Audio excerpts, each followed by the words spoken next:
Bueno, la clase pasada habíamos hablado de algunas generalidades muy generales sobre los epitelios. Habíamos discutido un poco sobre la morfología y también habíamos hablado ciertas cosas sobre la polaridad y sobre las moléculas que encontramos en la membrana celular. Entonces, el día de hoy vamos a discutir otra característica fundamental de los epitelios, que es su capacidad de estar unidos unos a otros. Los epitelios se caracterizan por tener células que son cohesivas. Entonces, esa cohesividad hace que esas células epiteliales puedan formar estructuras que revisten. Y entonces, a su vez, esa cohesividad está dada por esas uniones intercelulares bien fuertes que caracterizan a los epitelios. No sé cómo lo hace, pero me está rayando la pantalla. Bien. Los epitelios, como usted sabe, tienen que comunicarse entre sí, o mejor dicho, las células epiteliales.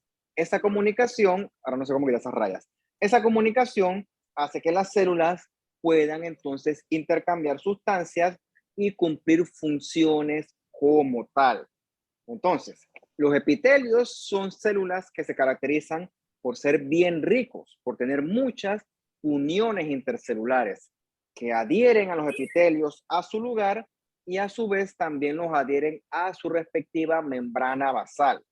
Esa adherencia fuerte es la que hace que un epitelio sea resistente a la fricción o a la tracción mecánica. Si no fuera por esa fortaleza, su epitelio se rompería literalmente. Sus células epiteliales se separarían. Y eso solo ocurre en el contexto de una lesión celular. Pero con el uso normal, su epitelio no debe lesionarse ni romperse. Repito, no es que la resistencia de él es infinita. Bueno, vamos a comenzar a hablar de estas uniones intercelulares como tal, que como dije anteriormente, perdón, son especialmente prominentes en las células epiteliales.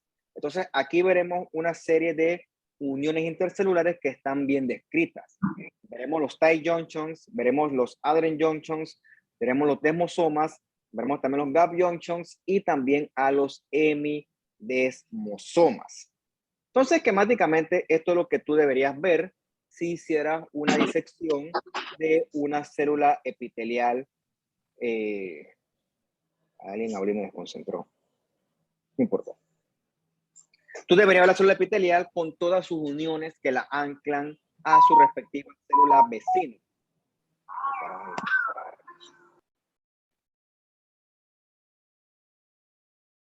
Entonces, en esa célula epitelial van a haber varios tipos de unión intercelular. Las más apicales son los tight junctions, seguidos de los adherent junctions.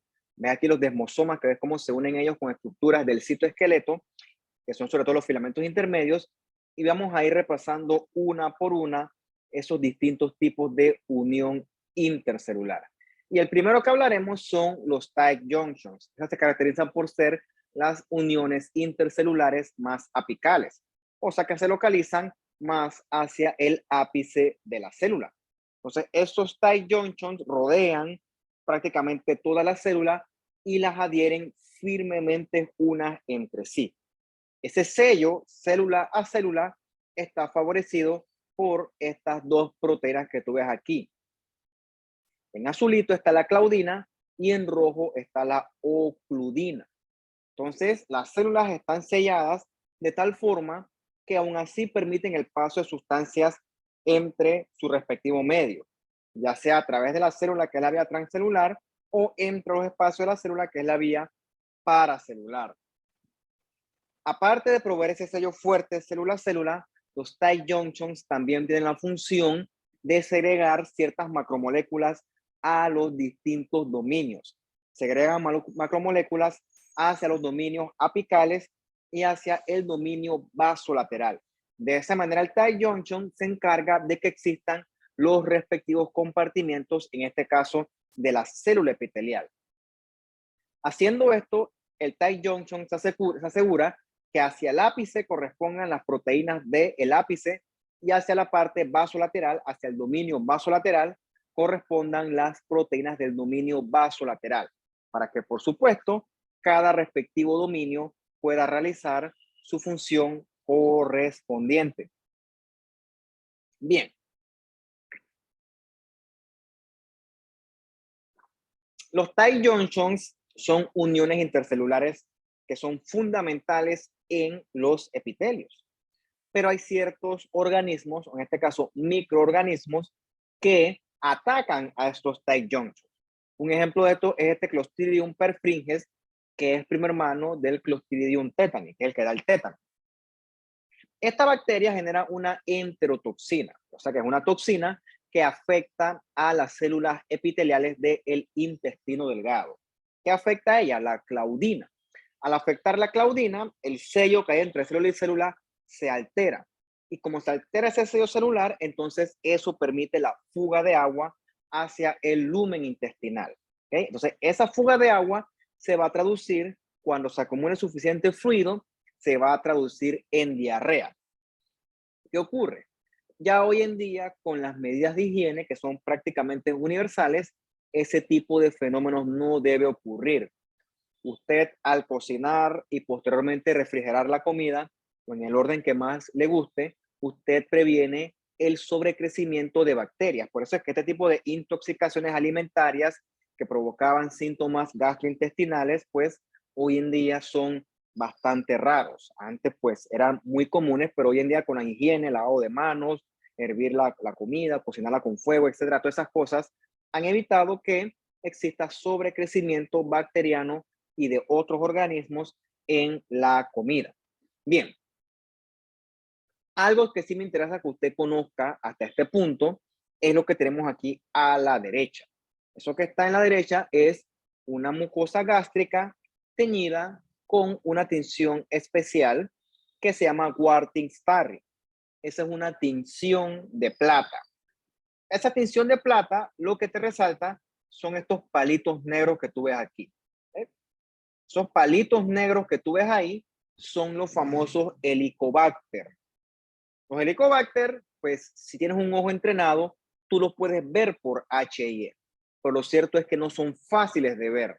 Entonces nosotros, de rutina, allá en el complejo, le pedimos a esas muestras gástricas, a esa biopsia gástrica, le pedimos la tinción de Warthin-Starry para ir tamizando a los distintos pacientes si tienen o no Helicobacter. ¿Por qué? Porque si tú demuestras que tienes una gastritis por Helicobacter, a ese paciente se le da tratamiento y sus síntomas deben mejorar. Bien, ¿por qué es importante tratar una gastritis por Helicobacter fuera del tema de la mejoría de los síntomas? ¿Qué ocurre? El Helicobacter llega y hace su casita en la mucosa gástrica. Tiene muchos mecanismos, pero uno de estos mecanismos se basa en unirse con las proteínas del tight junctions. Después de hacer su casita, que le ayuda a sobrevivir en un medio tan hostil y tan ácido como es el medio gástrico que usted se puede imaginar. ¿Qué ocurre? Eventualmente tú conocerás que cuando tu cuerpo es atacado por algo que a tu sistema inmune no le gusta, tu sistema inmune reacciona de forma violenta contra ese potencial agente ofensor. O sea, tu sistema inmune provoca inflamación. Entonces, cuando hay Helicobacter, el sistema inmune ataca a ese Helicobacter. Entonces, eso genera un sitio de batalla, ¿ok? Del sistema inmune, de tus leucocitos, contra ese Helicobacter. Esa batalla que es prácticamente eterna porque el Helicobacter también sabe defenderse, durante el camino genera mucha erosión a la mucosa gástrica, al punto que con el tiempo puede generar las famosas úlceras pépticas. Úlceras pépticas porque se asocian al exceso de producción de ácido y en este caso la ausencia de protección de la mucosa.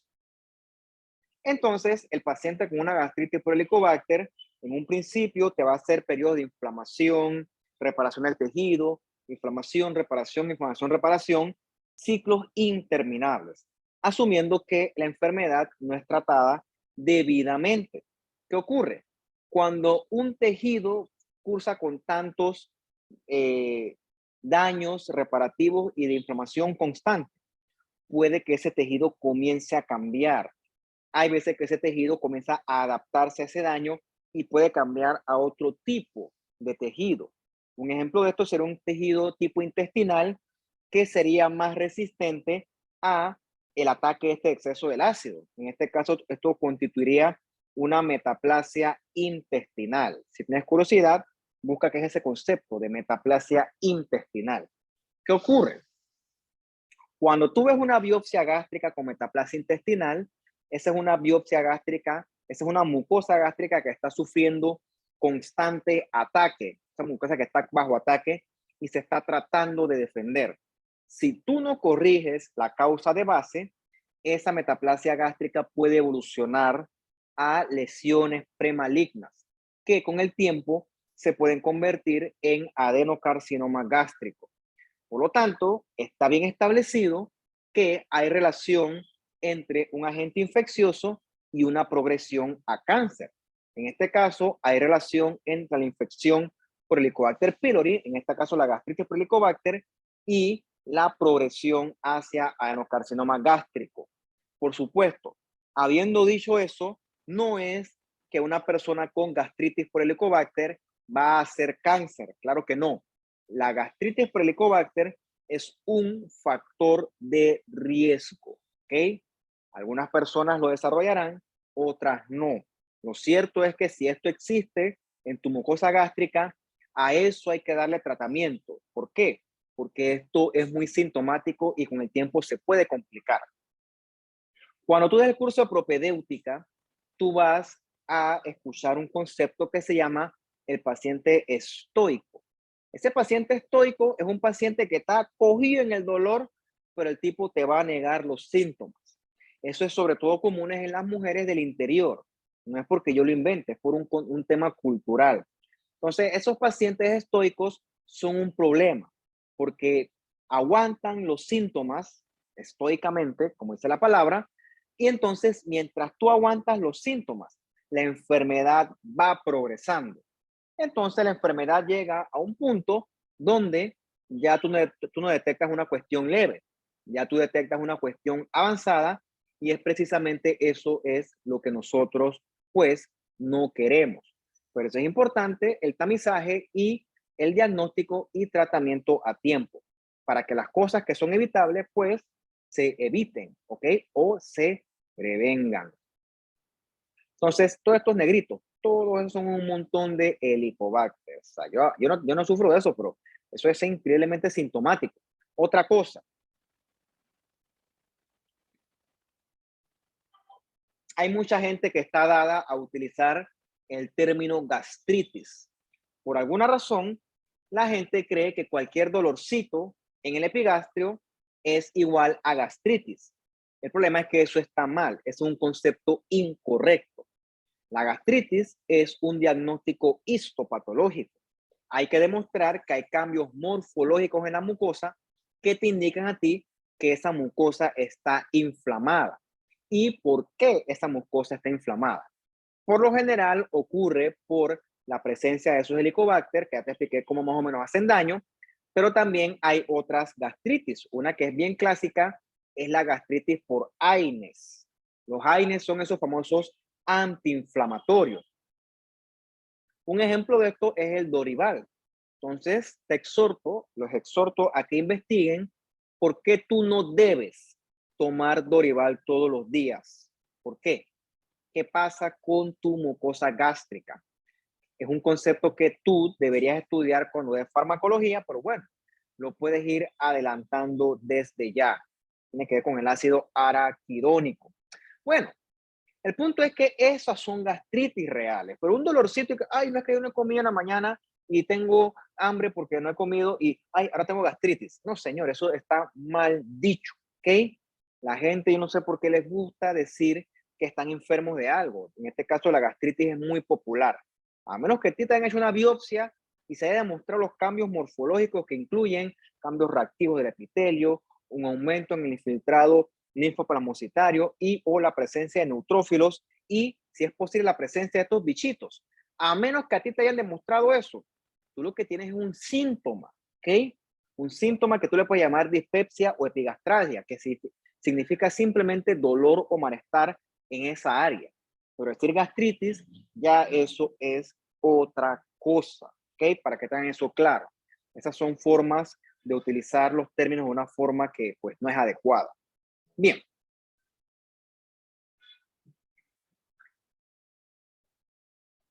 El otro tipo de unión intercelular es el adherent junction, ¿ok? Ellas se encuentran debajo de los tight junctions y también van a tener la función de adherir fuertemente las células entre sí. El adherent junction funciona gracias a la presencia de las caderinas. Esas caderinas, que están aquí en rojito, a su vez se unen con otras proteínas que se llaman las cateninas y estos a su vez se unen con filamentos de actina. Recuerda que esos filamentos de actina o microfilamentos forman parte del citoesqueleto de la célula. O sea que al final del día, estas adherent junctions se unen al citoesqueleto a través de un concepto que ya estudiamos que se llama la red terminal o la terminal web. Son como varios eslabones de una cadena que se aseguran que las células permanezcan firmemente adheridas. Más o menos eso es lo que hace la adherent junction acá. Agarra toda, fíjate que cada ladita de corona esta es una célula epitelial y este es el adherent junction se encarga de que todas estén quietecitas. Y si rompes el adherent junction, entonces las latitas se van a separar. Y eso puede ocurrir. Por ejemplo, esto que está acá es una neoplasia, es un cáncer, la neoplasia maligna, que eventualmente tú conocerás más adelante. Esto que está acá se llama un carcinoma con células en anillo de sello. ¿Ves estas células que están acá abajo, grandototas, bien pálidas? ¿Qué ocurre? Estas son células neoplásicas que están llenas en su citoplasma de moco. Tanto moco que ese moco desplaza, el núcleo hacia la periferia.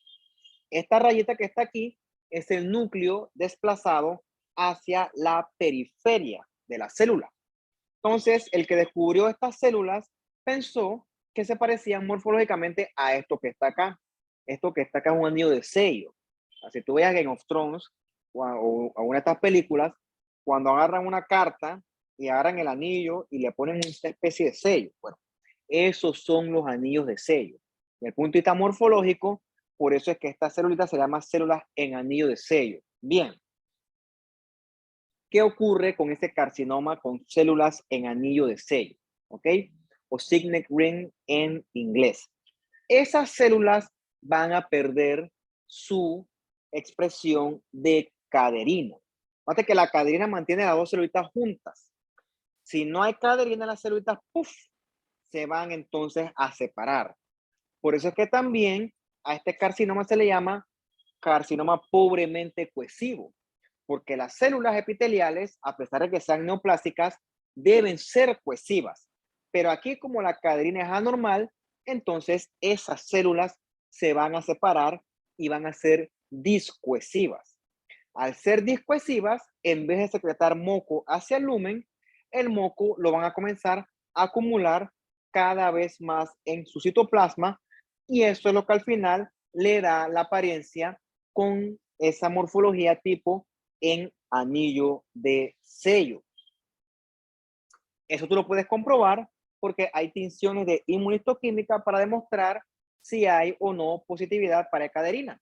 Entonces, que las que están aquí abajito, estas son las signet ring. Algunas son negativas, otras son bien débil positivas. Mientras que el epitelio de superficie es bien fuerte caderina. La caderina es una tinción de membrana. Y entonces, ¿por qué ocurrió esto? Porque el gen que codifica a la E-caderina está mutado. Ese gen se llama el CDH1. ¿Okay? Entonces, gran parte de los cánceres, ahora con el tema este de la parte molecular, gran parte se asocian a mutaciones en genes que codifican proteínas que al final se traducen en el crecimiento neoplásico o anormal de una célula. En este caso, este se asocia a la pérdida de la caderina, ¿ok? En este caso se llama E-caderina. Eso nosotros lo podemos hacer allá en el hospital y nos ayuda a hacer este diagnóstico con más certeza. Mala suerte, o habiendo dicho eso, esto es un tumor bien malo, que es un tumor maligno, un tumor que infiltra. Se mete en todas las capas del estómago, hace metástasis y en términos generales es un tumor de mal pronóstico. El otro tipo de unión intercelular que veremos nosotros son los desmosomas. Los desmosomas también sirven para adherir fuertemente a la célula con su vecina célula. Entonces, en los desmosomas vamos a encontrar otras proteínas que se van anclando como si fueran los eslabones de una cadena. Se lo puse con los colorcitos, ¿no? Vamos a encontrar las desmogleínas, las desmoscolinas, también las placoglobinas y las desmoplaquinas. Todas van a funcionar como una especie de eslabones de una cadena, que al final del día se van a unir con algo que usted ya conoce. Se van a unir con los filamentos intermedios de la célula. O sea, se van a unir con elementos del citoesqueleto. En este caso, como son células epiteliales de lo que estamos hablando, los filamentos intermedios que van a corresponder aquí son filamentos de queratina. Entonces, cuando el filamento de queratina se une a todas estas proteínas del desmosoma, eso forma una estructura bien fuerte, súper fuerte, que se va a llamar el tonofilamento. Entonces, ese tonofilamento, que es el que está aquí, va a aportar también a esa adhesión fuerte de célula epitelial con célula epitelial. Si no fuera por eso, ¡puf!, se rompen las células epiteliales y entonces el epitelio deja de cumplir su función de revestir, que eso es lo que ocurre en el ejemplo de aquí a la derecha. Un segundito.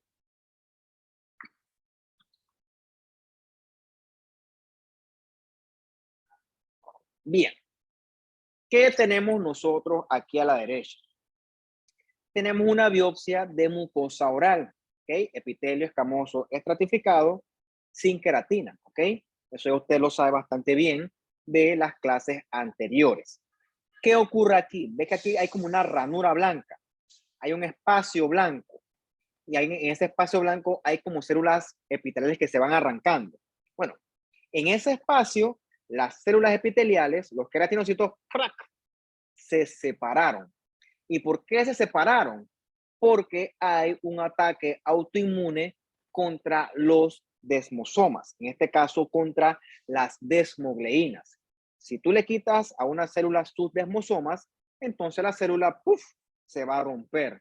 Como si, por ejemplo, un suéter le sale un huequito y tú crack, lo arrancas y se rompe. Bueno, un fenómeno similar ocurre. Esta enfermedad donde hay ataque autoinmune contra los desmosomas forman parte de la familia de las enfermedades bulosas o ampollares, siendo esta que usted ve acá el pénfigo vulgar. Clínicamente esos pacientes hacen ampollas, ampollas que son dolorosas. ¿Y por qué ocurren esas ampollas? Porque el epitelio literalmente se rompió, se separó, porque se perdió la unión que proveían los desmosomas. Como digo, agarras un collar y le rompes un eslabón, ¡clup!, todo el collar se separa. Un fenómeno bastante similar ocurre acá con el pénfigo vulgar y las desmogleinas y los desmosomas. El otro tipo de unión intercelular son los gap junctions. A diferencia de los anteriores, los gap junctions no son para mediar unión fuerte célula con célula. Lo que hacen los gap junctions es permitir el paso de sustancias entre las distintas células, en este caso epiteliales. Habiendo dicho eso, los gap junctions no son exclusivos de las células epiteliales. También veremos en su momento que tú encuentras muchos gap junctions en la fibra muscular cardíaca. ¿Por qué? Porque este es un sitio donde constantemente se van a transferir iones. Entonces, esta transferencia de iones es lo que va a permitir que el corazón lata de una forma rítmica y bien coordinada. Entonces, desde el punto de vista estructural, esos gap junctions están constituidos por conexones. Esos conexones a su vez se constituyen de conexinas. Entonces, dependiendo de la función que se requiera, este conexón puede tener un poro central hidrofílico que permita el paso de sustancias si así es requerido. El otro tipo de unión intercelular va a ser el hemidesmosoma. Ese hemidesmosoma lo que va a hacer de forma muy resumida es favorecer la adherencia de la célula epitelial a su respectiva lámina basal. Y después veremos con más calma estas otras adhesiones focales que la estudiaremos con más detenimiento cuando veamos la clase del tejido conectivo. Entonces, de forma resumida, esto es lo que nosotros encontramos cuando estudiamos las uniones intercelulares de las células epiteliales. Más apicales están los tight junctions con las ocludinas y las claudinas. Luego vienen los adherent junctions con sus caderinas, sus cateninas que se unen a los microfilamentos. Luego están los desmosomas con las desmogleínas, las desmoplaquinas y compañía que se unen a la queratina y forman el tonofilamento. Luego están los tight junctions y más acá abajo en el dominio basal están los hemidesmosomas, ¿ok? Esto te resume todo lo que nosotros hemos hablado prácticamente hasta este punto de la clase. Entonces, en este momento vamos a pasar a la próxima parte de la clase que habla sobre las estructuras especializadas que se encuentran en el ápice de las células epiteliales. Vamos a tomar aquí unos 2 minutos, quizás 3, y seguimos.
Ok, sigamos entonces. Vamos ahorita a ver entonces estas estructuras del ápice de las células.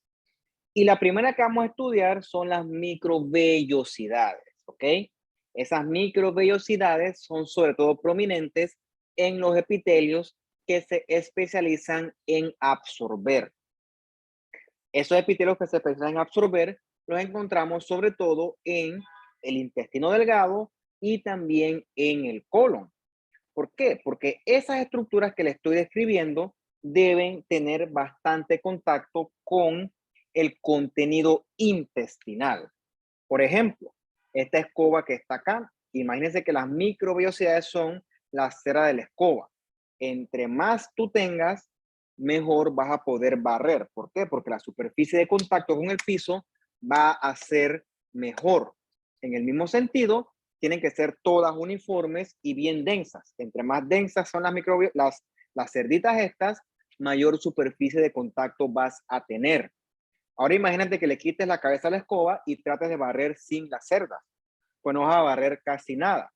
Eso es lo que ocurriría si nosotros no tuviéramos nuestras microvellosidades.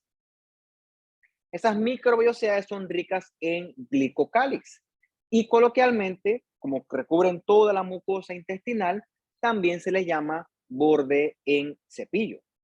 Literalmente se vería así, ¿no? Esquemáticamente, obviamente así no se ve en un microscopio, pero es para que te imagines tú cómo está todo cubierto de pelitos, toda nuestra mucosa intestinal, de manera que esos pelitos entran en contacto con todas las macromoléculas que tú consumes en la dieta. ¿Okay? Si no fuera por eso, todo el contenido intestinal barrería con esos nutrientes y entonces tu intestino no lo pudiera captar.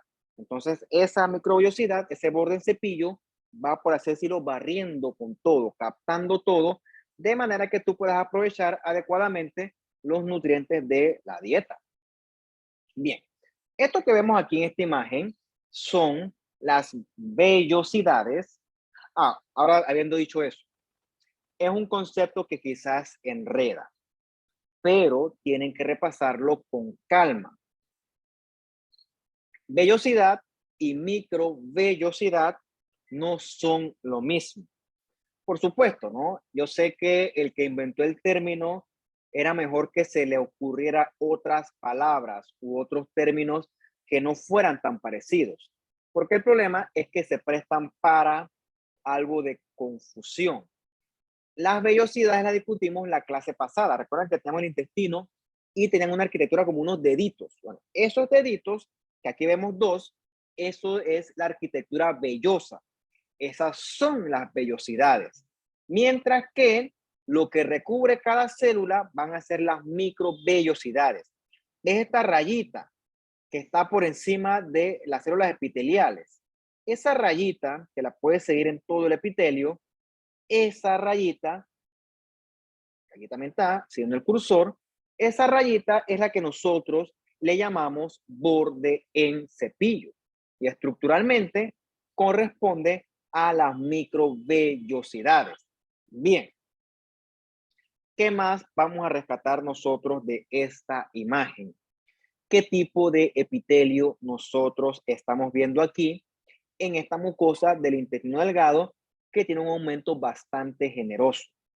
Esto es un epitelio cilíndrico, ¿ok? En una sola capa, así que es simple. Tiene células caliciformes, solo que por un tema de tinción, aquí se ven bien basofílicas, y tiene microvellosidades. Por lo tanto, el nombre correcto, la nomenclatura correcta para ese epitelio va a ser epitelio cilíndrico simple con células caliciformes y microvellosidades. Así es como se llama eso. Si usted falla en alguno de esos elementos, toda la respuesta está mal, porque son esas sutiles variaciones lo que le da a los respectivos epitelios su distinta función. Con este bonito aumento que tenemos aquí, podemos también poner en práctica otra máxima que nosotros discutimos en su momento. En el epitelio como tal, no hay vasos sanguíneos. Los vasos sanguíneos van a estar acá abajo en la lámina propia, que es el estroma, que le da soporte mecánico y también soporte metabólico a el epitelio de recubrimiento. Esto es lo que se puede hablar aquí. Y todavía puedo seguir, pero tengo que avanzar. Bien. Si tienes interés y quieres contrastar más bonito las microvellosidades, pues te dije que tienen bastante azúcar, ¿ok? Bastante carbohidrato, porque tienen muchos glicocales. Entonces, si tienen bastante azúcar, deben teñir bastante bonito con una tinción que tiña azúcares, como el PAS o el Periodic Acid Shift. Y aquí lo ves, ¿no? ¿Ves como la línea esa rojita? Todo eso es el famoso borde en cepillo. Es PAS positivo. Y también las caliciformes que están aquí bien rojitas, también son PAS positivas, porque ellas también van a ser ricas en azúcares que constituyen parte de esa mucina. Bien, si agarraras la microvellosidad y la disecaras, vieras que dentro de ella vas a encontrar microfilamentos o filamentos de actina. Gracias a esos microfilamentos, la microvellosidad es móvil, ¿ok? Y al ser móvil, va a tener mayor capacidad para entrar en contacto con todos esos nutrientes que vienen de la dieta cuando se encuentran en el contenido intestinal. Al final del día, esa microvellosidad que está constituida con su microfilamento, este se va a anclar a la red terminal y va a formar a su vez parte del citoesqueleto, gracias a esa red terminal. Ves que aquí la idea de todo esto es que todo esto está de alguna u otra manera, todo está bien interconectado. Un segundito acá que me están escribiendo, pero no es nada importante. No es nada importante. Bien, lo ves acá con mucho aumento. ¿Ves los palitos estos? Bueno, los palitos estos estuvieran constituyendo a las distintas microvellosidades. Y ves cómo se insertan ellos hacia adentro de la membrana plasmática. Bueno, en esta estructura se llama la TW. Esa TW es de terminal web o de red terminal. Acá en esta ultraestructura quizás se ve un poquito mejor. Ves la microvellosidad con su filamento de actina y ves cómo se une ella y se inserta hacia dentro de la célula y se conecta con el resto de las proteínas del citoesqueleto gracias a la terminal web o la red terminal. Aquí ves lo mismo, ¿no? Esta es la imagen del libro. Es como si agarras la microvellosidad, la disecas, ves que va a tener filamentos de actina que se asocian también a miosina y al final todo esto forma parte del citoesqueleto de la propia célula. Bien. ¿Por qué esto es importante? ¿Por qué es importante conocer todo este tema de la microvellosidad? ¿Cuál es la aplicación práctica de esto? Bueno, hay una enfermedad bien famosa que en los últimos tiempos se ha vuelto bien famosa, que es la enfermedad celíaca. ¿Qué ocurre? En la enfermedad celíaca, la persona cuando consume gluten, gluten tú lo encuentras prácticamente en todas las comidas, todo lo que tenga trigo, pan, arroz, pasta, o sea, literalmente todo de la dieta nosotros, literalmente todo tiene gluten. Bueno, esas personas cuando consumen gluten, su cuerpo tiene una reacción contra el gluten. Esa reacción, que tiene algo de también una base autoinmune, lo que hace es provocar mucha inflamación en la mucosa del intestino delgado. Entonces, esa mucosa que debe tener esta arquitectura vellosa, al final, con tanta inflamación, queda así, completamente aplanada. Entonces, siguiendo el ejemplo de la escoba, imagínate que tú quisieras barrer nada más con el palo. O sea, no vas a barrer absolutamente nada. Un evento similar ocurre con una mucosa intestinal que está aplanada. Esa mucosa intestinal no va a absorber absolutamente nada, porque la arquitectura vellosa y las microvellosidades se van a perder producto de esa inflamación tan intensa que a su vez se generó por esa reacción tan violenta contra el gluten. Entonces, entre otras cosas, este paciente con enfermedad celíaca va a tener síntomas asociados a la mala absorción. porque esta mucosa lesionada definitivamente no va a poder absorber. Bien, ¿por qué eso está tan de moda? Yo no sé, porque realmente para decir que una persona es intolerante al gluten, o peor, para decir que es celíaco, a esa persona hay que hacerle una biopsia de la mucosa duodenal y demostrar que efectivamente hay cambios en la mucosa intestinal, demostrar que hay aplanamiento de las vellosidades, demostrar que hay cambios arquitecturales. Y realmente el gol estándar es demostrar que hay aumento en la presencia de los linfocitos intraepiteliales. Todos esos cambios morfológicos te hablan a ti de que ese intestino delgado está inflamado, ¿ok? Pero eso es relativamente raro. Dime tú, estas personas que dicen que son intolerantes al gluten, ¿a cuántas le han hecho una biopsia de mucosa duodenal? Muy pocas. O sea, esta es otra enfermedad que está muy de moda, junto con la gastritis y la famosa sinusitis. A la gente le gusta decir que está enferma. Yo no sé por qué. Yo no sé por qué. Pero bueno, para los que sí son celíacos, pues no todo es malo. Hay una solución contra eso. Si el gluten es el problema, entonces, como dice el dicho, ¿no? Muerto el perro, se acabó la rabia. Si eliminas el gluten de la dieta, resuelto. El problema es que prácticamente todo en la dieta tiene gluten. O sea, tienes que ir al súper y buscar pan sin gluten, pasta sin gluten, arroz sin gluten, todo sin gluten, ¿no? Se puede, no es imposible, pero te va a salir definitivamente más caro. Así que pues, vaya, tira línea. Bien, otra estructura apical que vamos a estudiar eventualmente son los estereocilios. Los estereocilios, peso por peso, son mucho más escasos que las microvellosidades. Los estereocilios los vamos a encontrar, por ejemplo, en esta región anatómica que se llama el epidídimo. El epidídimo es una estructura que descansa por encima del testículo. Allí se almacenan espermatozoides hasta el momento de la eyaculación. Este epididimo está constituido por un epitelio cilíndrico simple con estereocilios. Eso es único e inédito de él. Bien, vamos a comparar morfologías. Mira el estereocilio. Parece como si yo tuviera, bueno, mi pelo está cortito, la verdad, pero es como si tuviera el pelo todo despelucado. Y ves que los estereocilios tienen distinta longitud entre ellos. Mientras que si lo comparas con la microvellosidad, la longitud de ellas es cortita y bien uniforme. Entonces ves que son estructuras que si les prestas atención, puedes discernirlas con relativa facilidad en una imagen. Los estereocilios son mucho más largos que las microvellosidades. Entonces vamos a encontrarlos a ellos, por ejemplo, también en el oído interno. ¿Okay? Allí detectan cambios en el movimiento que son lo que nos ayudan a nosotros a mantener el equilibrio.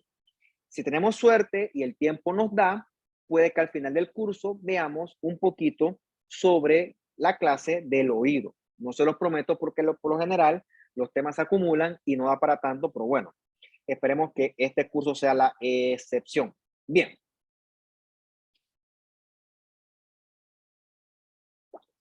El otro tipo de estructura apical de superficie que es bien famosa, bien común también, son los cilios. ¿Okay? Los cilios son más largos que la microvellosidad y también van a ser bien móviles. Los cilios van a estar constituidos de microtúbulos. Hay cilios que son especiales, que le denominan el cilium primario, que van a servir para funcionar, van a servir, eso es una redundancia, van a servir como estructuras sensoriales. Van a detectar luz, movimiento de líquido, olores, entre otras cosas. Bien, los cilios son importantes en el epitelio que recubre la vía respiratoria. Bien, ¿qué es esto que está acá arriba en la imagen que dice A? Eso que está ahí es un epitelio cilíndrico. Los núcleos, algunos parecen estar abajo y otros parecen estar arriba. Eso le da una apariencia de estratificación. pero realmente solo hay una capa de célula. Lo que pasa es que los núcleos están a diferente nivel. Por eso es que a este epitelio se le llama pseudoestratificado. O sea que la estratificación no va a ser real. ¿Qué más tiene este epitelio? Esta G que está aquí es de goblet cell, ¿ok? Es una célula caliciforme. ¿Por qué se ve así? Bien basofílica, bien moradita. Porque esto está teñido con una tinción de azul de toluidina, ¿ok? La resalta. ¿Qué otra cosa va a tener este epitelio? ¿Ven estos pelitos bien largos? C. Esos pelitos bien largos son cilios. Entonces, esto que está acá arriba colectivamente se denomina epitelio cilíndrico pseudoestratificado con cilios. ¿Okay? Ese es el nombre. Apréndaselo porque es el epitelio clásico de la vía respiratoria. Más adelante vamos a discutir un poquito cuál es la función de esos cilios en la vía respiratoria. Los cilios, como te dije, están constituidos de microtúbulos en una estructura especial que se llama el axonema, ¿ok? Distinta a el axón que se encuentra es en las neuronas. El axón se encuentra en el cilio. Ese axonema va a estar dispuesto en un ensamblaje 9+2. ¿Por qué? Porque vas a tener 9 dupletas de cilios, aquí lo ves, de microtúbulos, perdón, 1, 2, 3, 4, 5, 6, 7, 8, 9, que rodean a una dupleta central. Eso se llama una ensamblaje 9+2. Esa estructura de microtúbulos del cilio son lo que le permiten su movilidad y sus propiedades a veces sensoriales. Bien, el cilio también se ancla a la red terminal gracias a esta estructura que se va a llamar el cuerpo basal y el basal body, ¿ok? En inglés es basal body. Bien, gracias a esa estructura del axonema, el cilio se puede mover con bastante facilidad, dependiendo de las circunstancias en las que él se encuentre. Hay veces que esos movimientos requieren el uso de ATP. Un ejemplo de un cilio modificado se ve en los espermatozoides.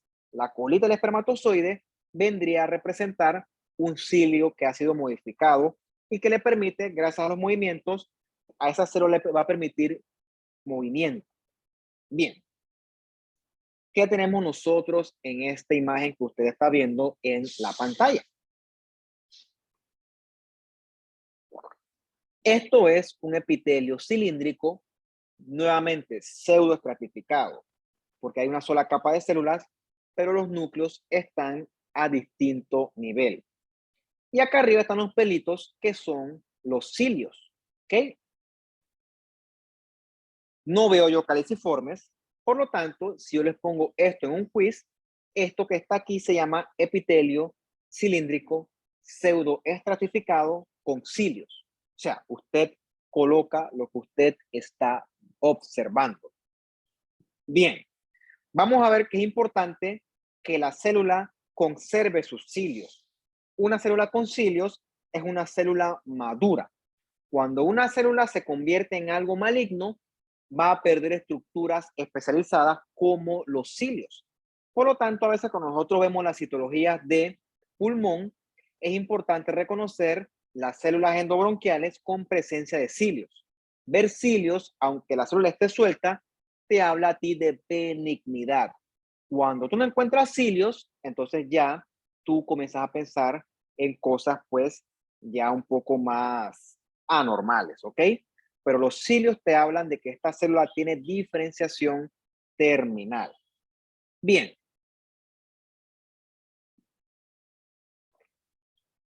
¿Estos cilios para qué sirven? Bueno, como te dije, se ubican en nuestra vía respiratoria. En ese sitio, nosotros estamos en contacto con muchísimos contaminantes del ambiente. O sea, el aire que nosotros respiramos no es un aire estéril, es un aire que puede tener distintos niveles de polución. Entonces, esos contaminantes entran en determinado momento a nuestra vía respiratoria. Pero nuestro cuerpo tiene herramientas para evitar que esos contaminantes lleguen y se establezcan. Uno de esos elementos es la secreción de moco. En la secreción de moco, que es dada por estas células caliciformes, atrapa esos contaminantes.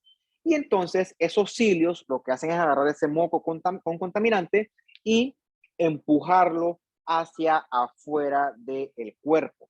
Eso es lo que se llama el aparato mucociliar. Entonces, por eso es que eventualmente tú sientes que tienes ganas de escupir o expectorar, o también se te llena la nariz de mocos secos, ¿ok? Sobre todo cuando tu cuerpo está tratando de eliminar ese moco con contaminantes.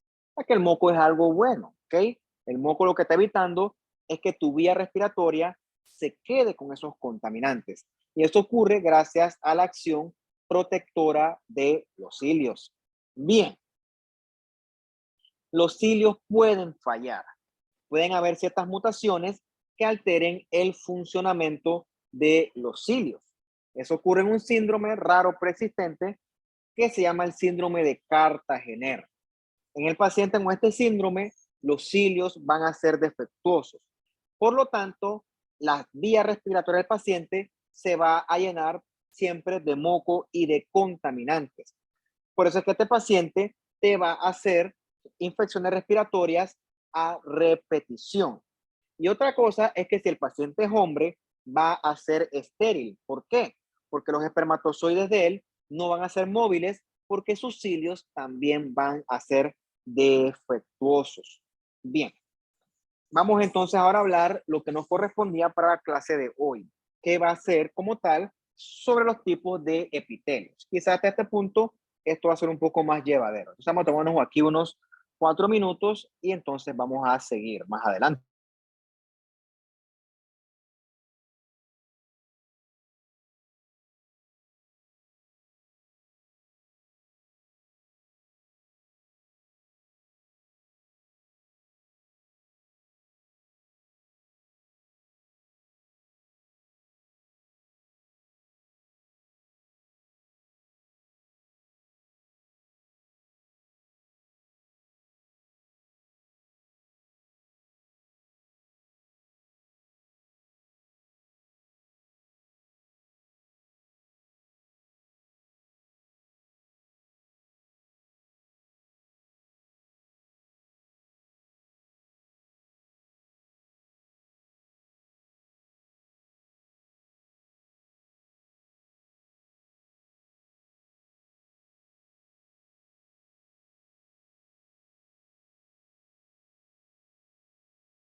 Bien, entonces para finalizar, vamos a ver esta otra parte de las clases que quizás sea un poquito más interactiva, no, un poquito más llevadera que interactiva de qué.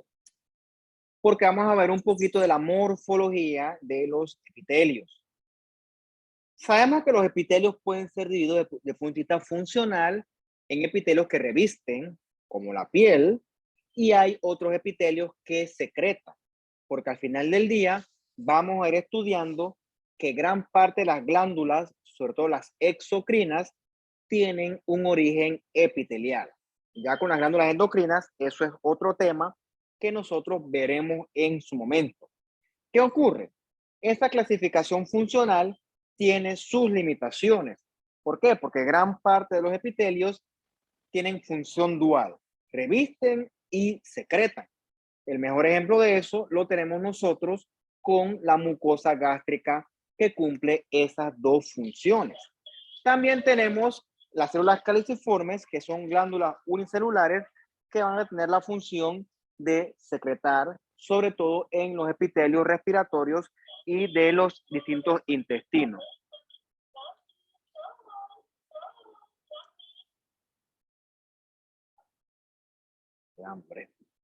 Bueno, vamos a hacer énfasis en los epitelios de recubrimiento o de revestimiento, que pues son términos homólogos. Esto lo vamos a dividir o clasificar en base a sus capas de número de células. Entonces vamos a tener epitelios que solamente son una sola capita de células, que a eso le vamos a llamar epitelios que son simples. Mientras que los otros epitelios que tienen más de una capa, a esos le vamos a denominar epitelios estratificados. ¿Ok? Epitelios simples o epitelios estratificados. En este caso acá arriba tienes un clásico epitelio escamoso simple que corresponde a el mesotelio, ya sea de la pleura o del peritoneo, o también aplica bien el pericardio. Mientras que aquí abajito tiene un epitelio escamoso estratificado. Recuerda, no hace queratina. Por lo tanto, ese puede corresponder perfectamente a el esófago. Bien, la clase pasada ya hemos discutido nosotros que las células epiteliales se van a clasificar en base a su morfología en escamosas, en cúbicas o cuboidales y en cilíndricas o columnares. Yo asumo que ese concepto ustedes ya lo tienen bien claros hasta este punto del curso. Si no, los exhorto a que lo revisen. Bien, esto que está aquí son ejemplos de Profe, epitelios. querías, Dime, te escucho. quería Bien. hacer una consulta. Es que yo estaba investigando aparte, pero yo estoy viendo que usted usa un término y en la otra parte usan otro. ¿Cuál es el En término? vez de el escamoso usan planos y yo estaba investigando y es lo mismo, ¿verdad? Es lo mismo, sí. Ambos son perfectamente Ya. aceptables. Epitelios planos, epitelios escamosos. Eh, yo me acostumbré a usar más escamoso, pero decir plano está perfectamente aceptable. Lo mismo aquí, cúbico, cuboidal, es lo mismo. Cilíndrico, columnar, es lo mismo. Así que pues realmente pues ambos términos aplican. Lo que pasa es que en inglés usan el término squamous. No usan, por eso es que me acostumbro a decirle escamoso. Pero es lo mismo. Aquí hay ejemplos de epitelios que son planitos, ¿no? Vean que este que es una sola capa y son células aplanadas o células escamosas. Este sería del mesotelio que recubre al intestino, ¿no? Sobre todo el peritoneo. Y acá, este que es el de la córnea, que es una cuestión única, la córnea está en los ojos. Si da chance, eventualmente lo estudiaremos a el final del curso. Ejemplos de epitelios escamosos, en este caso simples, o epitelios planos simples, como dice la compañera, está perfectamente bien. Estos quizás usted lo conoce bastante bien, son los epitelios escamosos estratificados. Mira, aquí dice, ¿ves? Epitelio escamoso, entre paréntesis, epitelio plano. Ya te dije, yo te acostumbro a decirle escamoso. Como tiene muchas capas, es un epitelio estratificado. En este caso, un epitelio escamoso estratificado. El de arriba hace queratina, por lo tanto un epitelio escamoso estratificado queratinizante. Corresponde a una piel. mientras que el que está abajo no hace queratina. Por lo tanto, es un epitelio escamoso estratificado, no queratinizante. ¿Qué ocurre? Con la piel sí debemos cuidarnos del tema de la deshidratación. Por lo tanto, esa capa de queratina genera, por así decirlo, una capa impermeable que evita que el agua entre o salga. Por ejemplo, ponte que tú vas a salir y está lloviendo. Y ponte que no tienes un paraguas y te tapas con una sábana. ¿Ok? ¿Qué te vas a tapar? Absolutamente nada. Porque la sábana permite, como es tela, que se filtre todo el agua. Así que al final vas a quedar todo mojado. Mientras que el paraguas, porque tiene un material especial, sí permite repeler las gotitas del agua. Algo similar ocurre con la queratina de la piel. Repele el agua. Más que todo la repele de adentro hacia afuera. Evita que nosotros perdamos agua. Y eso es lo que nos ha permitido a nosotros sobrevivir y evolucionar a lo largo de los años. Otra pregunta interesante es, ¿y diablos? ¿Por qué el epitelio escamoso de la cavidad oral, del esófago, del cervix, etcétera, por qué no tienen queratina? Bueno, porque en esos sitios la pérdida de agua no es un problema, porque allí tú tienes un montón de glándulas que secretan fluidos y que mantienen esas áreas debidamente hidratadas.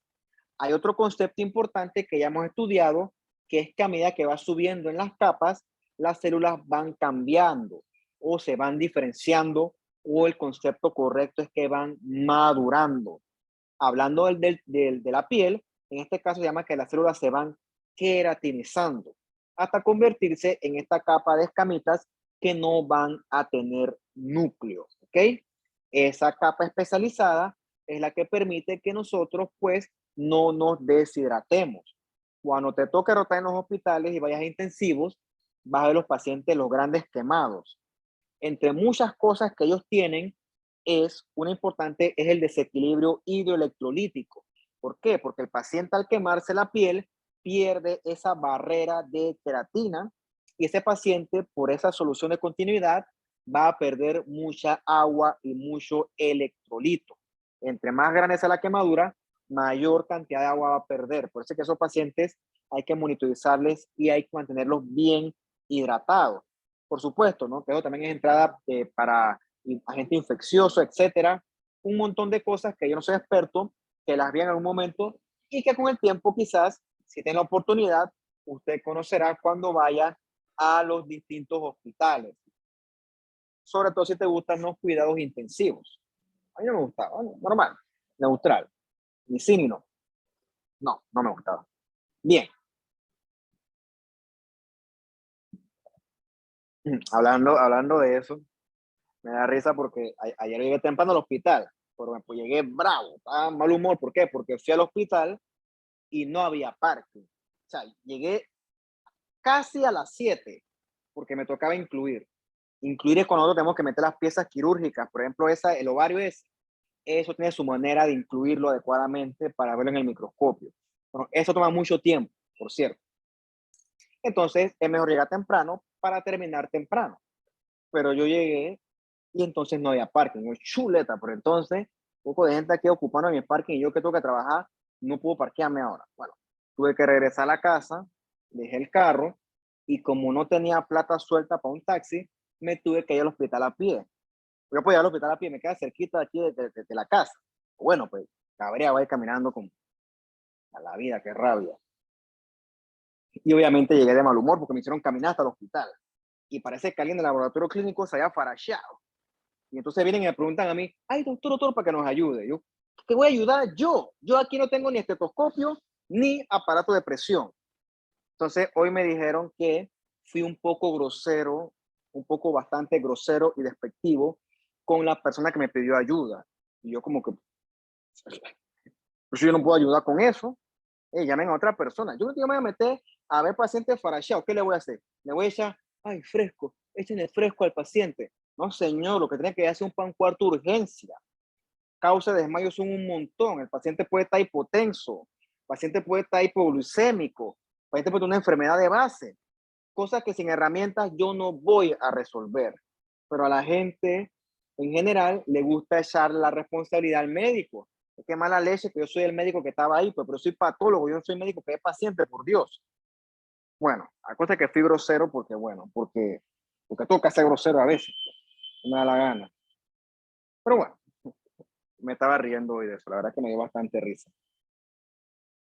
En fin, esto que usted está viendo aquí, yo asumo que usted se ha tomado el tiempo de repasarlo. Ya yo se lo he explicado por lo menos 2 veces. Lo exhorto a que se aprenda, por favor, las capas que corresponden a la epidermis. Por favor, repáselo, que eso fijo viene para el parcial. ¿Okay? Háganse ese favor a ustedes, a mí no. Bien. Este con más aumento, bien bonito, es el epitelio escamoso estratificado no queratinizante. La diferencia con el anterior, la más fácil de percibir, es la ausencia de queratina. Y la otra diferencia es que en las capas superficiales, la célula mantiene su núcleo. ¿Ok? Ve que me da risa porque aparentemente fui anormalmente grosero y despectivo, como que mínimo, ¿dónde está mi vocación? La vocación, un carajo, por Dios, a mí no me pagan por eso. A mí tampoco, pues alguien se frashea en mi cara, pues se va a morir, porque yo no le hago RCP ni resucitación a nadie, lo siento, a mí no me pagan por eso. Después podemos hablar de eso, porque esas son cosas que también rayan en la ética, una ley que la ley del buen samaritano. Bueno, eso es otro tema. El punto es que con los epitelios, en el caso de los escamosos no queratinizantes, el núcleo sí se retiene. ¿Y por qué? Porque en estos sitios que tú los encuentras, boca, esófago, vagina, cervix, allí tú no vas a necesitar la pérdida de agua, no va a ser un problema. Bien, esto fue lo que yo les pregunté a ustedes más temprano. Vamos a pasar la foto para que usted lo vea y me diga si yo soy un mentiroso o no. Bien, esto que está aquí es un cervix, ¿ok? El cervix está constituido por un exocervix y un endocervix. Este que está acá es el exocervix. Él está constituido por un epitelio escamoso estratificado no queratinizante. Si eliminas esta parte de abajo, virtualmente ese exocervix es igualito a este esófago. Es que si me lo ponen los dos así, yo te puedo decir, bueno, pueden ser cualquiera de los dos. Tienes que enseñarme más para yo decirte qué es eso. Bien, el endocervix, que es lo que va hacia adentro, el exocervix está afuera obviamente, está constituido por un epitelio cilíndrico mucosecretor, un epitelio cilíndrico simple. ¿Ok? Entonces, llega un punto donde ese epitelio escamoso exocervical se une con el epitelio glandular endocervical.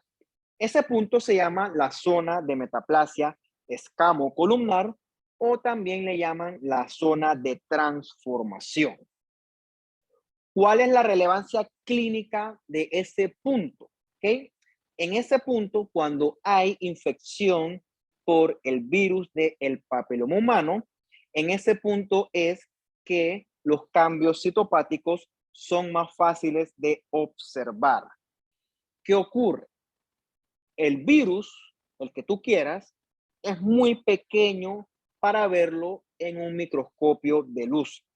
Recuerda que los virus infectan células y una célula infectada por un virus va a tener cambios morfológicos. Entonces, esos cambios morfológicos son los que nosotros detectamos a través del PAP. Entonces, cuando a una paciente le van a hacer un PAP, la persona que está tomando la muestra debe tomarla de aquí, de la zona de transformación o de la zona de metaplasia escamocolumnar. Si la tomas por acá, con el puro escamoso, eso no sirve. Disculpe. Dime. Cuando una persona es VIH positiva, ¿todas las células están infectadas, como usted dice, o son ciertas las que muestran el virus o no sé, cómo? Y dentro de esa enfermedad, cuando ya dicen que son VIH positivos, pero está inactivo el virus porque toman los retrovirales, ¿se ve en el microscopio en las células o cómo? No sé, tengo esa duda. Ok, ¿Cómo ok, sería? vamos por parte, vamos por parte. El HIV, ¿en qué se basa el éxito del HIV? ¿Por qué el HIV nos sigue dando dolores de cabeza a pesar de que tenemos muchos años lidiando con él? Es una pregunta interesante, porque nosotros prácticamente hemos derrotado a todos los agentes infecciosos. Solamente hay un par que nos siguen dando dolor de cabeza. Entre ese par que nos siguen dando problemas está el HIV, está el virus del papiloma humano y también está por ahí metido ahora en tiempos modernos el COVID. Bien, el HIV, ¿por qué es tan exitoso? Para él, pues, para nosotros, ¿por qué es tan fatal? Porque el HIV le pega a unas células clave de nuestro sistema inmune. Le pega a los linfocitos T, sobre todo los CD4, que también le llaman los linfocitos T helper. En su momento, cuando estudiamos nosotros las células del sistema inmune, vamos a ver que el sistema inmune es como un ejército, con soldados de bajo rango y oficiales de alto rango. Si tú agarras a un ejército y matas al general, el ejército se va a quedar en acefalía, porque los soldados no saben nada de estrategias militares. Ellos solo saben jalar gatillos, por así decirlo. En nuestro sistema inmune ocurre algo similar. El HIV le pega a nuestros oficiales de alto rango, le pega a nuestros linfocitos T, sobre todo a los CD4 y los CD8. Infecta y mata esas células y por lo tanto nuestra inmunidad se ve bien comprometida. Esa es una de las claves de por qué el HIV como un virus es tan exitoso. Bueno, el diagnóstico del HIV no es un diagnóstico histológico. El HIV se detecta más que todo por pruebas de serología. Cambios como tal en los linfocitos del HIV, pues yo no he estudiado, pero eso no importa porque realmente no es un diagnóstico que se base en la morfología. Se basa en la clínica y se basa en diversas pruebas de laboratorio, como por ejemplo estas pruebas de carga viral. En teoría, un paciente HIV-Sida sin tratamiento va a tener una carga viral alta y una cuenta de CD4 y CD8 por el piso. Con los antivirales, los antirretrovirales, como tú dijiste, la carga viral debe disminuir y la cuenta de CD4 CD8 debe ir progresivamente aumentando. Eso te habla a ti de que la terapia ha sido efectiva, que está surgiendo efecto. O sea que, profe, o sea que esa no se vería como la imagen que nos está mostrando, no se vería sino serológicamente, no se vería bajo microscopio ninguna célula afectada. No, no que yo sepa, la Con, verdad, de que cambios en los linfocitos, pues no me consta. Creo que no, yo nunca lo vi. Así no es como lo diagnosticamos. ok. Pero bueno, en eso se basa el éxito del HIV, que le pega a células clave de la inmunidad. Bien, esto que está aquí, repito, es el cervix. El cervix tiene epitelio escamoso estratificado, no creatinizante, y epitelio cilíndrico muco secretor. Ahora, vamos con la imagen que les dejé yo de tarea. Yo sé que no es tan bonita como la de la diapositiva. Déjenme compartírselas. Pero diablo, yo creo que se parece. ¿Sí o no? Aquí a la derecha va a estar el epitelio cilíndrico. ¿Qué epitelio cilíndrico? El epitelio escamoso, estratificado, no queratinizante. Y aquí, adyacente a él, está con más aumento el epitelio cilíndrico mucosecretor. ¿Ves que así se parecen para la bajada, no? Que no es una cuestión perfecta, pues nada en la medicina es perfectamente perfecto. Todo tiene su dosis de arte, pero pues sí se parecen, ¿no? Esta es la famosa unión escamocolumnar. Entonces, eso nosotros lo usamos en la práctica porque puede que esta paciente el útero se lo quitaron por unos leiomiomas, pero hay casos donde la paciente, qué mala suerte, que puede tener aquí evidencia de infección por HPV, y entonces nosotros tenemos que buscarlas para asegurarnos que la infección, los cambios citopáticos se limiten hacia las capas superficiales, porque no vaya a ser que la paciente tenga un cáncer no estudiado y entonces eso tenga otra implicación.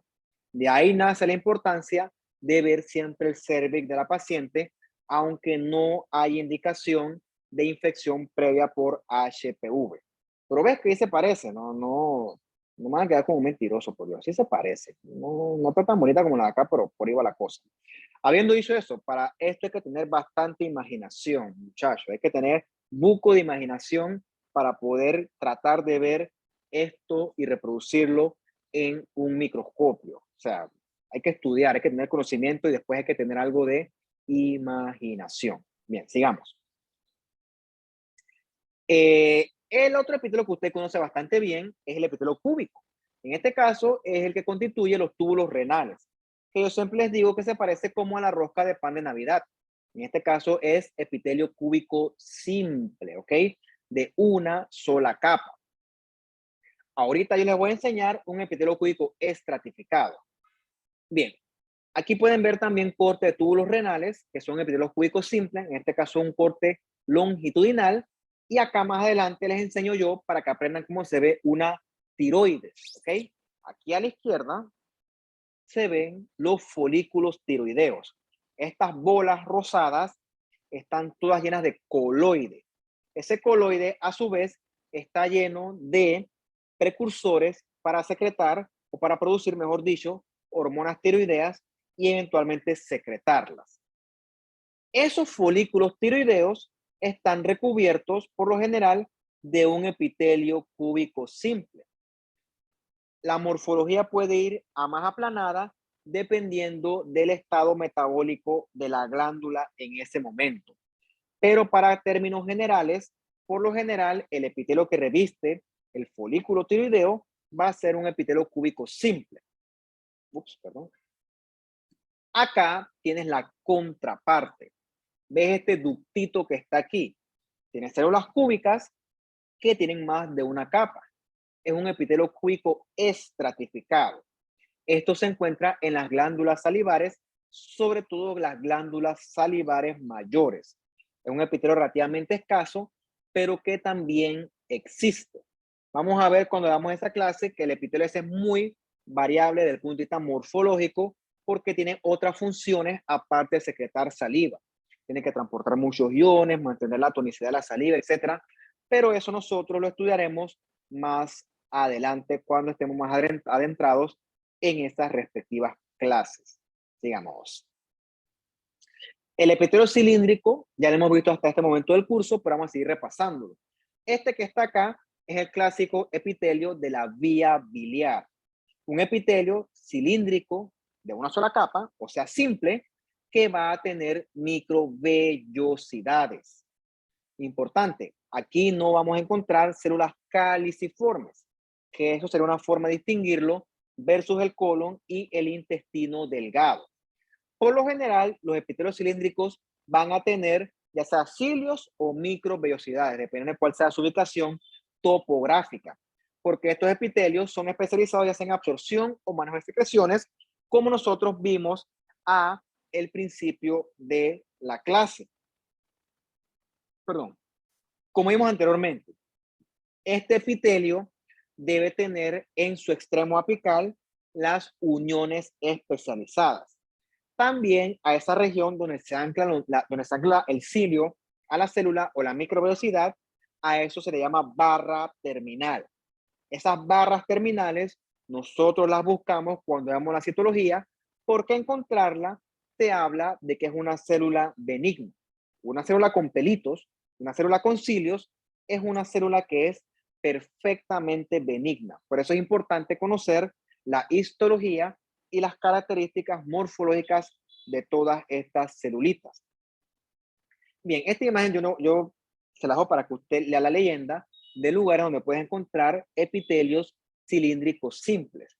La verdad que no me gusta porque está toda rosada, la tinción está fatal. Yo no sé qué le pasó al libro ahí, pero bueno, pues criticar pues mucho, ¿no? La próxima voy a escribir yo y voy a decirle que yo tengo mejores imágenes que ellos, porque la verdad es que sí las tengo. Bien, esto que estoy viendo aquí usted, esto es la trompa de Falopio, también conocida como oviducto o también conocida como trompa uterina. La trompa de Falopio es una unidad tubular, o sea que es un túbulo con una luz. En esa luz es que debe ocurrir la fertilización. Después, ese ovocito fertilizado, que ya es un cigoto, va a bajar y se va a implantar eventualmente en la cavidad endometrial. Asumo que usted conoció eso cuando dio su clase de embriología. Hay ciertas circunstancias que hacen que eso falle. Una circunstancia de estas va a ser las infecciones de transmisión sexual maltratadas o mal manejadas o no manejadas a tiempo. ¿Qué ocurre?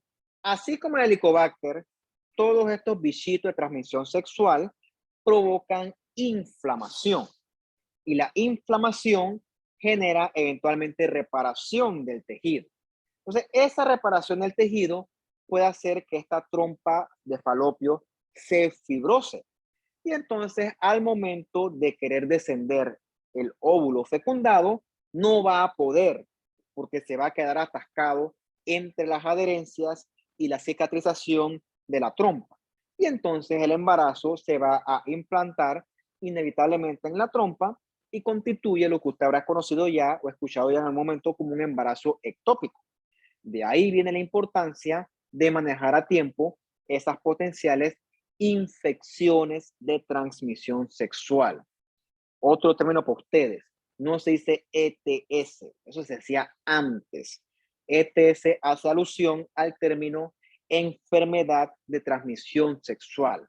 Por definición, una enfermedad es una condición que genera signos y síntomas en el paciente. Pero ¿qué ocurre? Hay pacientes con infecciones de transmisión sexual que son perfectamente asintomáticos. Por ejemplo, las personas que sufren del virus del papiloma humano, que lo padecen y que eso no le provoca absolutamente ningún síntoma. Son perfectamente asintomáticos. Por eso el término infección se prefiere por encima del término enfermedad. Bien, ves la luz de la trompa de Falopio, también llamada lumen. Es como una especie de laberinto, ¿ok? Esos pliegues de la mucosa se llaman plicas. Si lo viéramos con más detallito, viéramos que el epitelio que recubre esa trompa de Falopio es un epitelio cilíndrico simple y que va a tener cilios. Cuando el óvulo es fecundado, esos cilios van a tratar de empujar ese óvulo para que se implante definitivamente en la cavidad endometrial. Eso lo vamos a ver después con más calma. Y aquí una imagen, una vez que tomé, que no tenía nada que hacer, que tomé cómo se ve la trompa cuando la tiñes con una tinción de queratinas. Me gustó porque ves cómo se ven de complicados los pliegues, las plicas. Es como si fuera todo eso una especie de laberinto. Bueno, así es nuestro cuerpo. Bueno, el mío no, el cuerpo de las mujeres. Bien. Esto que usted está viendo aquí es un colon, ¿ok? Vamos a definir cuáles son las características morfológicas de la mucosa del colon. La mucosa del colon va a tener muchas células caliciformes. ¿Para qué es eso? Para que ese moco de esas células caliciformes pueda movilizar adecuadamente la materia fecal. Ese epitelio también va a tener microvellosidades que en este caso se van a encargar de absorber sobre todo agua y algunos iones. Bien, este epitelio que tú ves aquí es un epitelio cilíndrico simple con células caliciformes y microvellosidades. Hay una diferencia fundamental del epitelio del colon y el epitelio del intestino delgado. Esa diferencia es que en el colon no va a haber arquitectura vellosa, o sea, no va a haber vellosidades. Y eso ocurre porque per se el colon no es una región anatómica especializada en la absorción de nutrientes.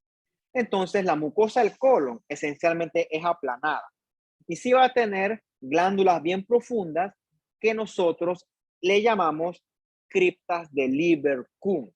Son bien diferentes. Ahora que tengas tiempo o cuando tengas tiempo, búscate en el Histology Guide y vas a ver que morfológicamente el colon es muy distinto en comparación con el intestino delgado, pero morfológicamente sus epitelios son bastante parecidos, bastante similares. Este que está acá es una rareza, pero también está bien descrito. Es un epitelio cilíndrico estratificado. Nosotros lo vamos a encontrar a él aquí arriba, en la conjuntiva.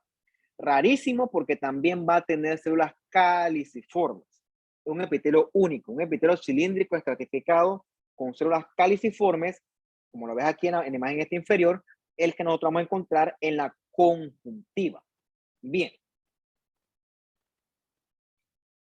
Otro epitelio del que también toca hablar, que usted probablemente lo ha escuchado, es el epitelio transicional o el urotelio. Es el que nosotros encontramos en la vía urinaria.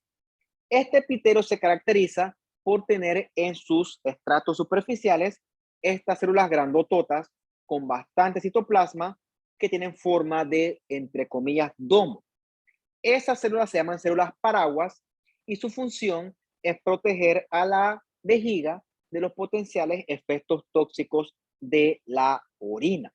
Entonces, encontrar estas células paragüitas o umbrellas te ayudan a ti a distinguir si estás en un urotelio. ¿Por qué digo esto? Ese urotelio puede confundir con un epitelio escamoso estratificado. ¿Qué diferencias morfológicas yo uso para diferenciarlos uno del otro? Bueno, a veces las células umbrella no son tan fáciles de ver. Ves que aquí son diferentes a estas de acá. Yo lo que uso más que todo es que en el urotelio hay una especie de sobreposición de los núcleos. Ves que los núcleos se han sobremontados uno por encima del otro. Hay como apiñamiento de los núcleos.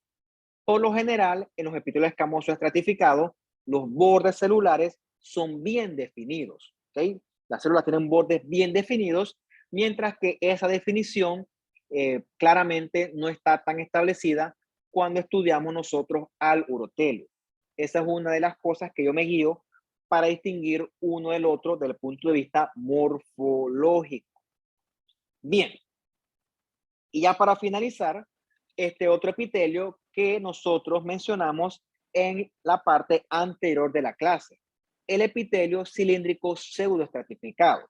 ¿Por qué? Porque dijimos que no es que tenía varias capas de células, sino que los núcleos están a distintos niveles y eso le da la apariencia esta pseudoestratificada. En este que ves acá, tiene cilios y células caliciformes. ¿Ves cómo se ven ahora blancas? ¿Por qué? Porque no tiñen con tinciones de rutina. Entonces, repito hasta el cansancio. Este que está acá abajo es el epitelio cilíndrico pseudoestratificado con células caliciformes y cilios, para que te lo aprendas así, como si fuera una cantaleta. Esa es la nomenclatura de los epitelios, así se llama eso. Bien. Vamos a ver la aplicación médica de este epitelio a la vía respiratoria. Si tú quieres conseguirte un vicio malo, pues fuma. Ese puede ser peso por peso el peor vicio que hay. Habiendo dicho esto, no hay ningún vicio bueno. Pero entre los vicios malos, fumar es de los peorcitos que hay.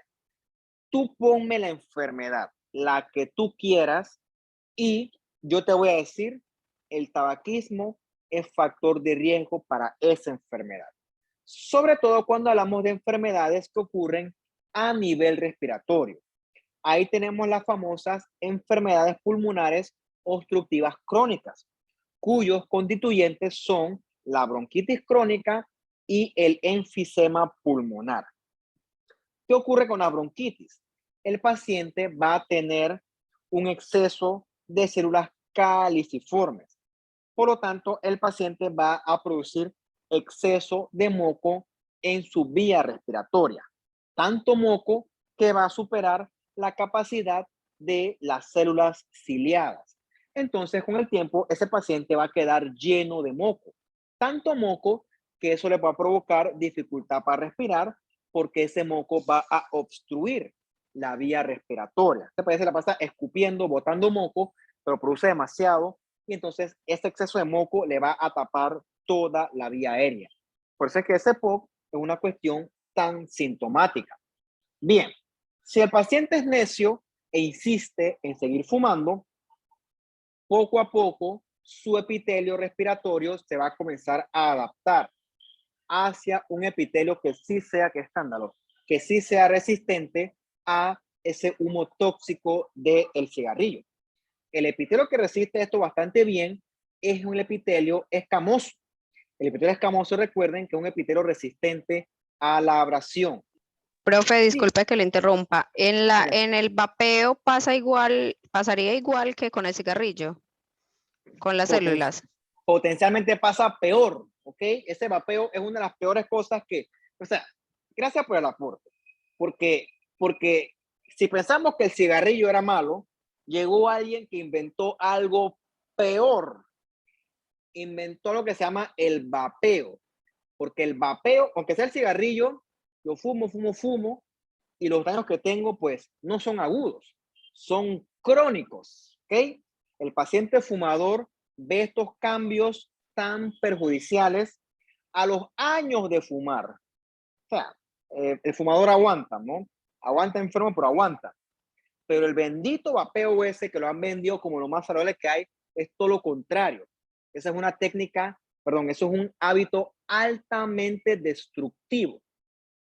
Me acuerdo recientemente, hace menos de un año, pagaron un curso online de patología en donde hablaban una cuestión del módulo respiratorio, de los estragos que le hace a la vía respiratoria lo del vaping.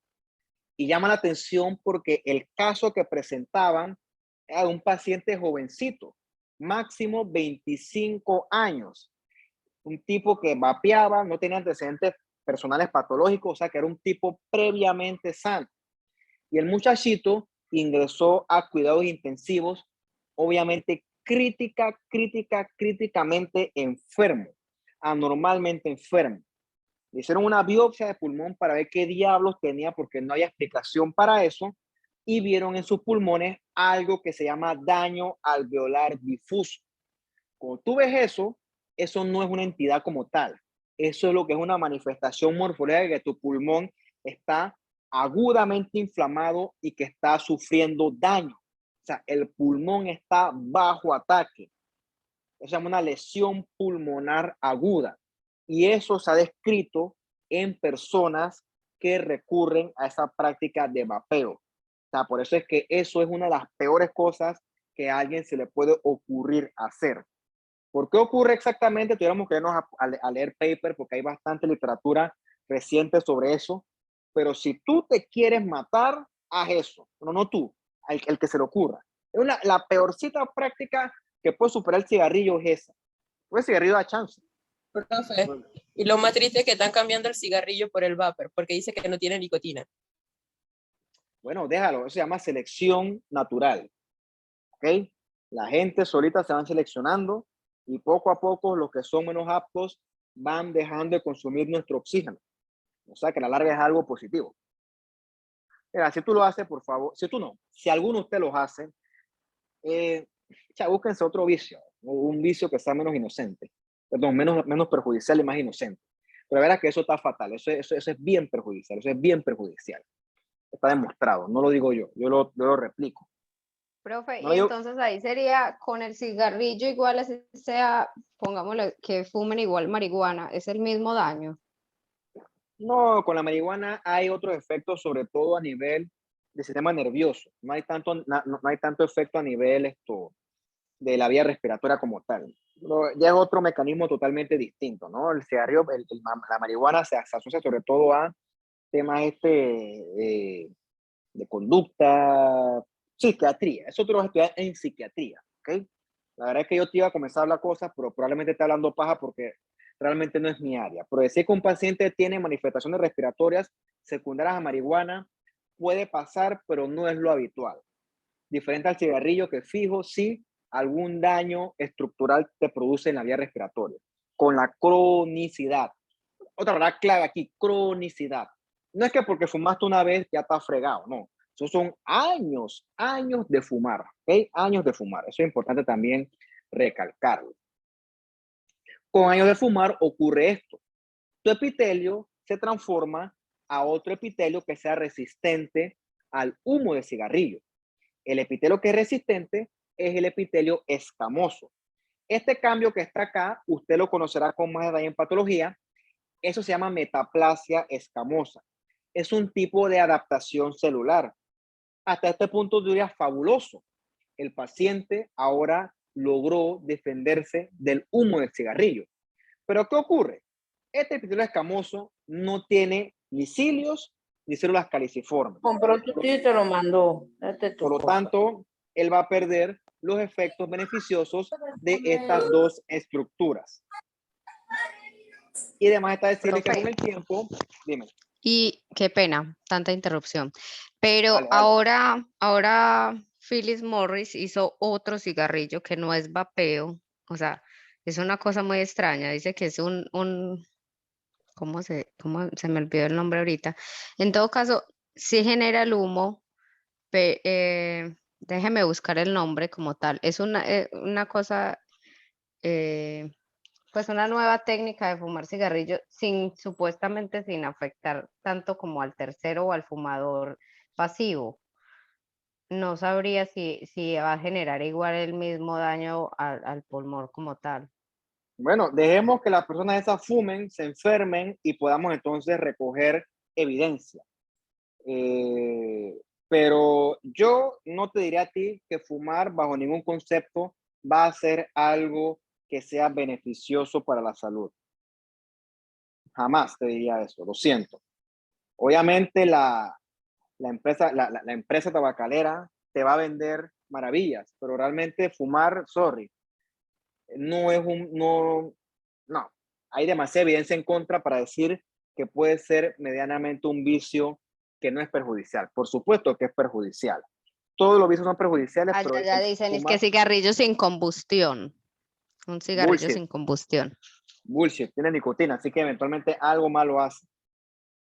Porque habiendo dicho eso, después tú verás que el cigarrillo, aparte de el humo, tiene otras sustancias que también generan daño a la nicotina. Eso tiene otro efecto a nivel del sistema, sobre todo el simpático, que eso provoca otra serie de daños que se asocian a enfermedad cardiovascular. O sea que la verdad es que no. Te lo digo porque recientemente di una charla de eso en otro curso y otros cánceres se asocian a el tabaquismo. Uno raro como el cáncer de vejiga. El tabaquismo es un factor de riesgo bien reconocido. O sea, no creas que solamente el tabaquismo te va a fregar la vía respiratoria. O sea, te va a fregar muchas partes del cuerpo. Por lo tanto, venderte que eso lo van a resolver, yo te diría que es mejor mantenernos alejados de ese tipo de tentaciones. Habiendo dicho esto, si el paciente sigue fumando con el tiempo, este epitelio escamoso se va a transformar en un cáncer. Por eso es que el tabaquismo es el principal factor de riesgo para el carcinoma de células escamosas del pulmón. Ahora que dije eso, hay un dato importante que mucha gente ignora porque la gente piensa que nosotros en Panamá somos el equivalente de Haití, sin ofender a Haití, pero como que Haití siempre es el punto de referencia cuando tú quieres enumerar un país malo. ¿Por qué estoy diciendo todo esto? Panamá tiene peso por peso una de las mejores políticas anti-tabaco de todo el mundo. Para que usted lo sepa, usted quiere ser médico, entonces usted tiene que enterarse de ciertas cositas de salud pública que ocurren en su país. Por tanto, voy a repetirlo. Panamá tiene una de las mejores políticas anti-tabaquismo de todo el mundo. Está entre las 3 mejores hasta donde lo que yo sabía. Tuviera que revisarlo de nuevo, pero son de las mejores. Por eso es que nosotros no tenemos tanta enfermedad asociada al tabaquismo de un tiempo para acá. Aquí es relativamente raro ver carcinoma escamoso del pulmón asociado a tabaquismo. todo lo contrario. Aquí la estadística apunta más a adenocarcinoma del pulmón, que van a tener otro tipo de etiología. Pero eso es algo que se ha logrado con bastante éxito en nuestro país. Si alguno de ustedes ha ido a Europa, allá esa gente fuma, brother, que eso da miedo. Allá los neumólogos serán millonarios.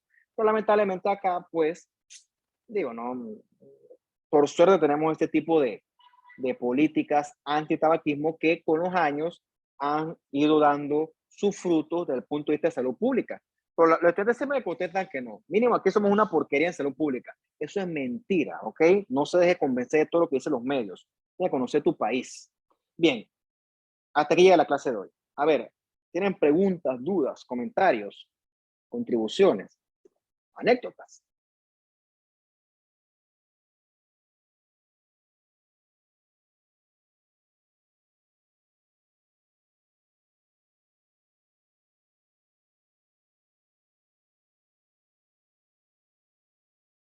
Sí, no, no, sí.